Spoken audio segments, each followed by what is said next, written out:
ഉൽപ്പത്തി പുസ്തകം 18 അധ്യായം. ബാറക്മോർ. അനന്തരം യഹോവ അവന് മെമ്രയുടെ തോപ്പിൽ വെച്ച് പ്രത്യക്ഷനായി. വെയിലുറച്ചപ്പോൾ അവൻ കൂടാരവാതിൽക്കൽ ഇരിക്കുകയായിരുന്നു. അവൻ തലപൊക്കി നോക്കിയപ്പോൾ 3 പുരുഷന്മാർ തൻ്റെ നേരെ നിൽക്കുന്നത് കണ്ടു. അവരെ കണ്ടപ്പോൾ അവൻ കൂടാരവാതിൽക്കൽ നിന്ന് അവരെ എതിരേൽപ്പാൻ ഓടിച്ചെന്ന് നിലം വരെ കുനിഞ്ഞു. യജമാനേ, എന്നോട് കൃപയുണ്ടെങ്കിൽ അടിയനെ കടന്നു പോകരുതേ. ആസാരം വെള്ളം കൊണ്ടുവന്നു നിങ്ങളുടെ കാലുകളെ കഴുകട്ടെ. വൃക്ഷത്തിൻ കീഴിൽ ഇരിപ്പിൻ, ഞാനൊരു മുറി അപ്പം കൊണ്ടുവരാം. വിശമ്പടക്കിയിട്ട് നിങ്ങൾക്ക് പോകാം.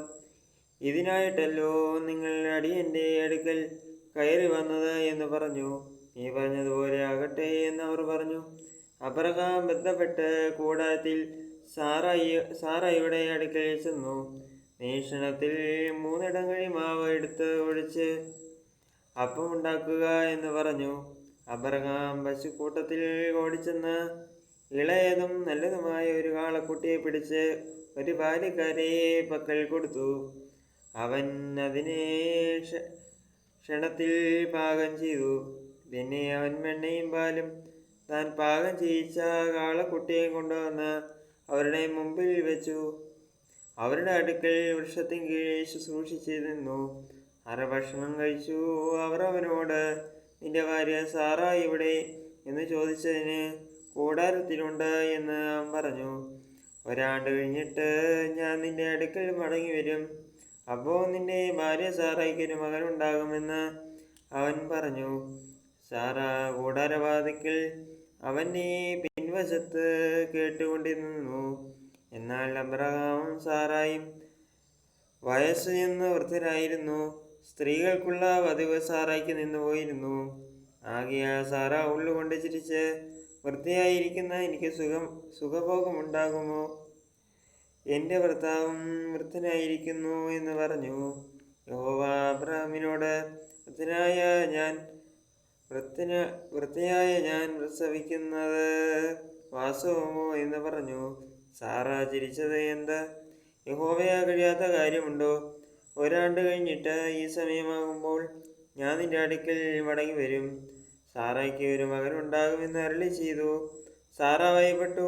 ഇല്ല, ഞാൻ ചിരിച്ചില്ല എന്ന് പറഞ്ഞു. അങ്ങനെയല്ല, നീ ചിരിച്ച് എന്ന് അവൻ അരുളി ചെയ്തു. ആ പുരുഷന്മാർ അവിടെ നിന്ന് പുറപ്പെട്ടു സൊദോം വഴിയും തിരിഞ്ഞു. അബ്രഹാം അവരെ യാത്രയപ്പാൻ അവരോടുകൂടെ പോയി. അപ്പോൾ യഹോവ അരുളി ചെയ്തത്, ഞാൻ ചെയ്യുവാനായിരിക്കുന്നത് അബ്രഹാമിനോട് മറച്ചു വയ്ക്കുമോ?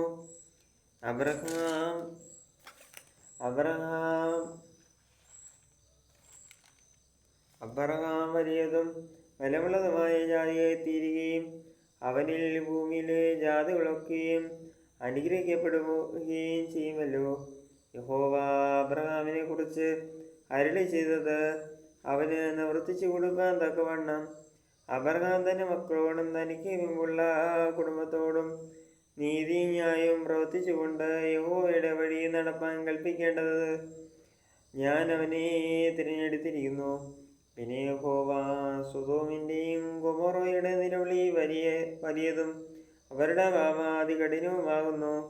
ഞാൻ ചെന്ന് എൻ്റെ അടുക്കൽ വന്നെത്തിയ നിലവിളി പോലെ അവർ കേവലം പ്രവർത്തിച്ചിട്ടുണ്ടോ ഇല്ലയോ എന്ന് നോക്കി അറിയും എന്ന് അരുളി ചെയ്തു. അങ്ങനെ ആ പുരുഷന്മാർ അവിടെ നിന്ന് തിരിഞ്ഞു സൊദോമിലേക്ക് പോയി. അബ്രഹാമോ യഹോവയോ സന്നിധിയിൽ നിന്നു. അബ്രഹാം അടുത്ത് എന്ന് പറഞ്ഞത്, ദുഷ്ടനോടുകൂടെ നീതിമാനെയും നീ സംഹരിക്കുമോ? പക്ഷേ ആ പട്ടണത്തിൽ 50 നീതിമാന്മാരുണ്ടെങ്കിൽ നീ അതിനെ സംഹരിക്കുമോ? അതിലെ 50 നീതിമാന്മാർ നിമിത്തം ആ സ്ഥലത്തോടുകൂടി ക്ഷമിക്കയില്ലയോ? ഇങ്ങനെ നീ ഒരു നാളും ചെയ്യുന്നതല്ല. നീതിമാൻ ദുഷ്ടനെ പോലെ ആകത്തക്കവണ്ണം ദുഷ്ടനോടുകൂടെ നീതിമാനെ നീ ഒരു നാളും കൊല്ലുകയില്ല. സർവഭൂമിയും ന്യായാധിപതിയായവൻ നീതി പ്രവർത്തിക്കാതിരിക്കുമോ? അത് യഹോവ, ഞാൻ സൊദോമിൽ പട്ടണത്തിനകത്ത് 50 നീതിമാന്മാരെ കാണുന്നുവെങ്കിലും അവരുടെ നിമിത്തം ആ സ്ഥലത്തോടൊക്കെയും ക്ഷമിക്കുമെന്ന് അരുളി ചെയ്തു. പൊടിയും വെണ്ണീറുമായ ഞാൻ കർത്താവിനോട് സംസാരിപ്പാൻ തുനിഞ്ഞുവോ? 50 നീതിമാന്മാരിൽ പക്ഷേ 5 പേർ കുറഞ്ഞു പോയെങ്കിലോ?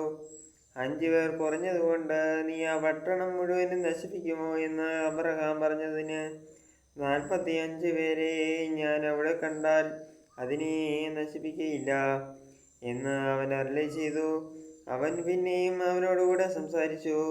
പക്ഷേ 40 പേരെ അവിടെ കണ്ടാലോ എന്ന് പറഞ്ഞതിന് ഞാൻ 40 പേരുടെ നിമിത്തം നശിപ്പിക്കുകയില്ല എന്ന് അവൻ അരുളി ചെയ്തു.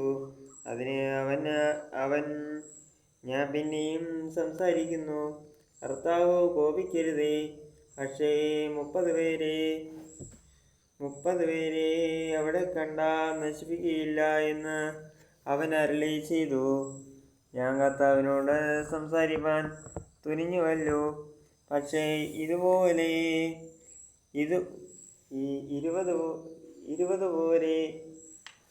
പേരെ അവിടെ കണ്ടാലോ എന്ന് അവൻ പറഞ്ഞതിന് ഞാൻ ഈ 20 പേരുടെ നിമിത്തം നശിപ്പിക്കുകയില്ല എന്ന് അവൻ അരുളി ചെയ്തു.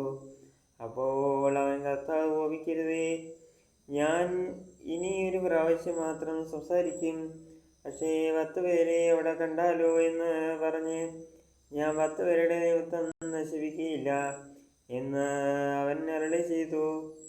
യഹോവ അബ്രഹാമിനോട് അരുളി ചെയ്തു തീർന്ന ശേഷം അവിടെ നിന്ന് പോയി. അബ്രഹാമും തന്റെ സ്ഥലത്തേക്ക് മടങ്ങിപ്പോയി. പാർക്കുമോ.